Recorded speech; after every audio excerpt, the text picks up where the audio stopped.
Hello friends, welcome back to Kamini's Samayal. Daily life ஆக்டிவிட்டீஸ்க்கு தேவையான யூஸ்ஃபுல்லான kitchen tips தான் இந்த வீடியோவில் உங்கள் கூட ஷேர் பண்ண போகிறேன். வெயில் காலத்தில் நம்ம அதிகமாக ஹீட்டர் பயன்படுத்த மாட்டோம். கொஞ்சம் கிளைமேட்டு கூல் ஆயிடுச்சு, நம்ம சுடு தண்ணியில் குளிச்சா தேவையாக இருக்கும் அப்படின்னு நினைக்கும் போது ரொம்ப நாள் கழிச்சு யூஸ் பண்ணாத ஹீட்டரை திருப்பி நம்ம ஆன் பண்ணி யூஸ் பண்ணும்போது அதுலேருந்து வர்ற தண்ணி இந்த சில்வர் ஆர்டிகிள்ஸ் மேலே படும்போது அந்த சில்வர் பொருள் அப்படியே கருத்து போயிடுச்சு. இந்த சில்வர் ரிங்கை போட்டுக்கிட்டே குளிச்சதுனால தெரியல, அதுக்கப்புறம் தான் பார்த்தா இதோட கலரே சேஞ்ச் ஆயிடுச்சுங்க.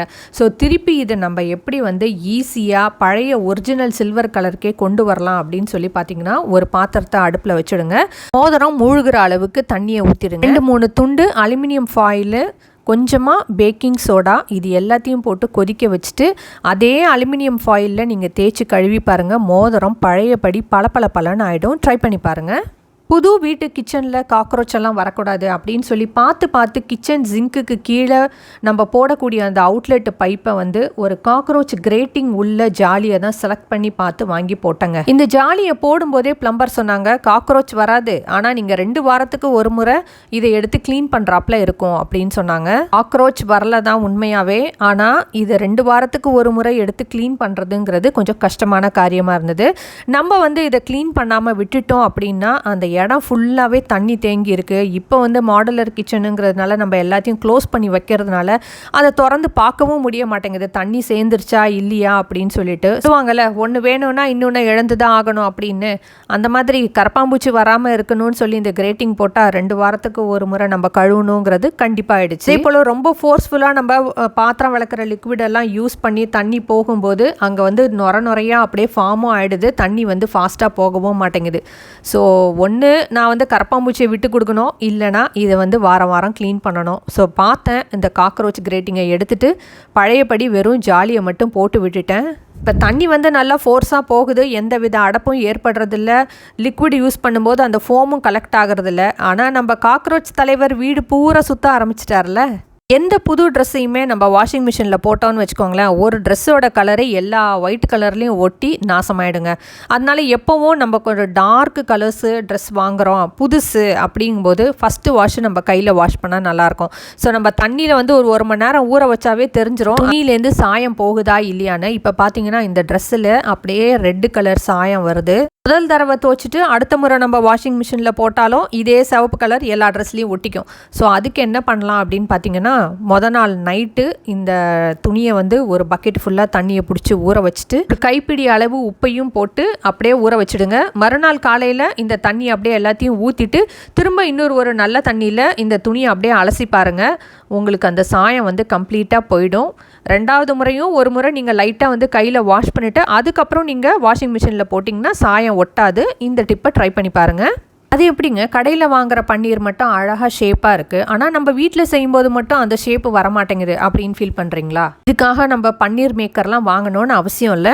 ஆஸ் யூஷுவல் போல் பாலை காய்ச்சிட்டு எலுமிச்சம்பழத்தை பிழிஞ்சி பாலை முறிய வச்சுட்டு அதுக்கப்புறம் கொஞ்சம் கூட தண்ணி இல்லாமல் எல்லாத்தையும் ட்ரெயின் பண்ணிக்கோங்க.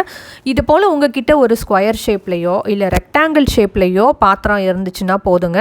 அப்படியே இந்த எடுத்த பன்னீரை உள்ளே நல்லா ஏர் போகாத அளவுக்கு டைட்டாக ப்ரெஸ் பண்ணி க்ளோஸ் பண்ணி ஃப்ரிட்ஜில் ஒரு 2 நாள் வச்சுட்டிங்கன்னா போதுங்க. அழகாக கடையில் வாங்கிறத விட சூப்பராக நம்ம வீட்டிலையே அழகான ஷேப்புக்கு நம்ம பன்னீர் பிளாக்ஸ் க்ரியேட் பண்ணிடலாம். பார்த்திங்கன்னா சூப்பராக நம்மளோட பன்னீர் ரெடி ஆகிடுச்சு. இதை நான் கட் பண்ணி காட்டுறேன் பாருங்கள். கடையில் வாங்கிறத விட இந்த ஷேப் ரொம்ப அழகாகவும் இருக்குது, எனக்கு ரொம்ப பிடிச்சிருக்கு. உங்களுக்கு எப்படின்னு எனக்கு கமெண்ட் செக்ஷனில் சொல்லுங்கள். பொங்கல் சாப்பிட்ணுன்னு ஆசையாக இருக்குது, ஆனால் சுகர் பேஷண்ட்டு அரிசி சேர்த்துக்க கூடாது அப்படின்னு நினைக்கிறவங்களுக்கு சூப்பரான ரவா பொங்கல் ட்ரை பண்ணி பாருங்கள். 3/4 டம்ளர் பாசிப்பருப்பை நல்லா கழுவிட்டு குக்கரில் தனியாக வேக வச்சு எடுத்துக்கோங்க.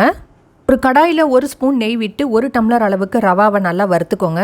அதே கடாயிலே திருப்பி 2-3 ஸ்பூன் நெய்யை விட்டுட்டு நம்ம பொங்கலுக்கு தாளிக்கிறதுக்கு என்னெல்லாம் பயன்படுத்துவோமோ அதை எல்லாத்தையும் தாளிச்சிட்டு வறுத்து வச்ச ரவையும் அதில் கொட்டி நல்லா வேக வச்சுருங்க. பாதி ரவா வெந்ததுக்கப்புறம் நம்ம ஏற்கனவே வேக வச்சு எடுத்து வச்சுருந்த பாசிப்பருப்பையும் இது கூட சேர்த்து மிக்ஸ் பண்ணிட்டிங்கன்னா அவ்வளோதான், இன்ஸ்டண்ட்டாக சூப்பராக 2 நிமிஷத்தில் ரவா பொங்கல் ரெடி ஆகிடும். ட்ரை பண்ணி பாருங்கள். 10 தடவை கடையில் போட்டு பார்த்து தான் செருப்பை வாங்கிட்டு வரோம், ஆனால் வீட்டுக்கு இந்த செருப்பை போட்டு பார்த்தா அதுலேருந்து புஸ்ஸுன்னு காற்று போகிற ஒரு சவுண்டு வருதுங்க. இந்த மாதிரி சவுண்டு வரும்போது நம்ம ரோட்டில் அதை போட்டுக்கிட்டு நடந்து போக முடியாது இல்லையா? செருப்பு தைக்கிறவர்கிட்ட இதை கொடுத்தேன், அவர் மேலே உள்ள ஃப்ளாப்பை எடுத்துகிட்டு திருப்பி கம் போட்டு ஒட்டி கொடுத்தாரு. அப்போவும் இது சத்தம் நிற்கலை. சரி, இது மேலே வெயிட்டான பொருளை மேலே வச்சா அதில் அமுங்கி ப்ரெஸ் ஆகி நமக்கு வந்து சத்தம் வராமல் இருக்குமோன்னு பார்த்தேன். அதுவுமே ஒர்க் அவுட் ஆகலை. உங்களுக்கு ஏதாவது டிப்ஸ் அண்ட் ட்ரிக்ஸ் தெரிஞ்சதுன்னா எனக்கு கமெண்ட் செக்ஷனில் ஷேர் பண்ணுங்கள். பொழக்கிற வெயிலில் ரொம்ப நேரம் கிச்சனில் நிற்காமல் டக்குன்னு வந்து வேலையை முடிக்கிற மாதிரி ஈஸியான ஒரு ரெசிபி தாங்க இது. வந்து சப்பாத்திக்கு சூப்பரான சைட் டிஷ்ஷு. இன்ஸ்டண்ட்டாக 10 நிமிஷத்தில் ஒரு சைட் டிஷ் ரெடி பண்ணலாம் அப்படின்னு சொன்னால் நம்ப முடியுமா? 3 வெங்காயம், 1 குடமிளகாவை இது போல் நீல வாகில் நறுக்கி எடுத்துக்கோங்க. தேவையான அளவு மிளகாத்தூள், மஞ்சத்தூள், உப்பை போட்டு ஒரு 2 டீஸ்பூன் அளவுக்கு எண்ணெயும் சேர்த்து நல்லா மிக்ஸ் பண்ணி அப்படியே ஊற வச்சுருங்க ஒரு 5 நிமிஷத்துக்கு. ஒரு கடாயை அடுப்பில் போட்டுட்டு ஒரு 2 டீஸ்பூன் அளவுக்கு எண்ணெயை ஊற்றிட்டு 1/4 டீஸ்பூன் ஜீரகம் போட்டு பொரிஞ்சு வந்ததுக்கப்புறம் 1/4 டம்ளர் அளவுக்கு கடலை மாவை இந்த எண்ணெயிலேயே நல்லா ஃப்ரை பண்ணுங்கள். அந்த எண்ணெயிலேயே இந்த கடலை மாவு வெந்து வந்துடும்.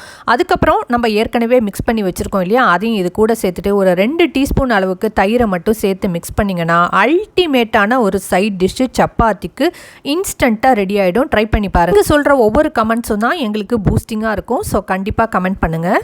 ஆடா, எல்லா வேலையும் நம்ம இன்றைக்கி சீக்கிரமே முடிச்சிட்டோம், இதுக்கப்புறம் எதுவும் இல்லை, போய் ரெஸ்ட் எடுக்கலாம் அப்படின்னு நினைக்கும் போது தான் எனக்கு எப்போவும் பாத்திரம் விளக்கி தர்றதுக்கு ஒரு அக்கா ஹெல்ப்புக்கு வருவாங்க. அவங்க இன்னைக்கின்னு பார்த்து லீவ் போட்டுட்டாங்க, வரல. 2 சிங்க்கு பாத்திரம் அளவுக்கு இருக்குங்க. வேலை செய்யறதுக்கு முன்னாடியே அந்த மலை போல் குவிஞ்சிருக்கிற பாத்திரத்தை பார்க்கும்போது அப்படியே வந்து மலைப்பாய் நின்றுடுவோங்க. ஐயோ இவ்வளோ பாத்திரமா, இதை எப்படிரா நம்ம விளக்க போகிறோம் அப்படின்னு சொல்லி அப்பா இருக்கும் இல்லையா. அதுக்கு தான் நான் வந்து டிஷ்வாஷர் வாங்கி வச்சுருக்கேன். என்னடா இந்த டிஷ்வாஷர் வாங்கி வச்சு நம்ம யூஸே பண்ணாமல் வச்சுருக்கோமே, இது பாத்திரம் விளக்குறதுக்குன்னு ஒரு ஆளை வேற போட்டு வச்சுருக்கோமே அப்படின்னு நினச்சேன். ஆனால் இதை போல் அவங்க வராத லீவ் போடுற நாளைக்கும் சரி, நமக்கு என்றைக்காவது உடம்புக்கு முடியல அப்படிங்கும்போதும் பிள்ளைங்களாக இருந்தாலும் சரி, ஹஸ்பண்டாக இருந்தாலும் சரி, ஈஸியாக அவங்க வந்து இந்த டிஷ்வாஷரில் பாத்திரத்தை அடுக்கி 1 மணி நேரத்தில் நம்ம பாத்திரம் வந்து பளபளன்னு மின்ற அளவுக்கு நல்லா விளக்கி காய வச்சு உங்களுக்கு வந்து கொடுத்துருது. ஃபஸ்ட்டு இந்த டிஷ்வாஷர் வாங்கும்போது இது நமக்கு தேவைதானா, நமக்கு இது செட் ஆகுமா அப்படின்லாம் நிறையா யோசித்தேன். ஆனால் இதை போல் ஒரு கிரிட்டிக்கல் சுச்சுவேஷன் அப்போ நமக்கு இந்த டிஷ்வாஷர் தான் ரொம்பவே ஹெல்ப்ஃபுல்லாக இருக்குங்க. பிளாஸ்டிக்கு, கிளாஸு, இரும்பு இதால் செய்யப்பட்ட பாத்திரத்தை மட்டும் நம்ம தனியாக எடுத்து வச்சு கையில் விளக்கி வச்சுட்டா போதுங்க.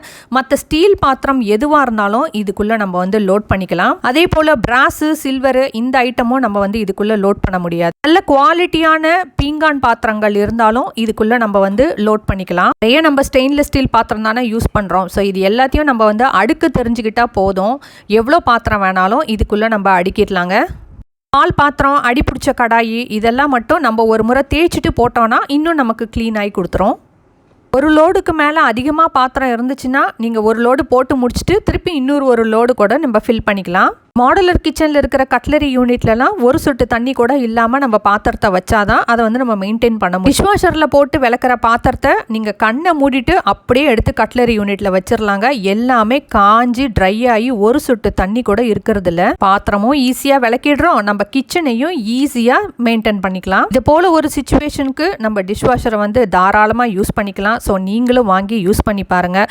நான் உங்கள் கூட ஷேர் பண்ண எல்லா இன்ஃபர்மேஷனுமே யூஸ்ஃபுல்லாக இருக்கும்னு தான் நினைக்கிறேன். கண்டிப்பாக இந்த வீடியோ பிடிச்சிருக்கும் நம்புறேன். பிடிச்சிருந்தா காமினிஸ் சமையலுக்கு சப்ஸ்கிரைப் பண்ணுங்க, லைக் பண்ணுங்க, ஷேர் பண்ணுங்க, கமெண்ட் பண்ணுங்க, மறக்காம பெல் ஐகானையும் கிளிக் பண்ணிடுங்க.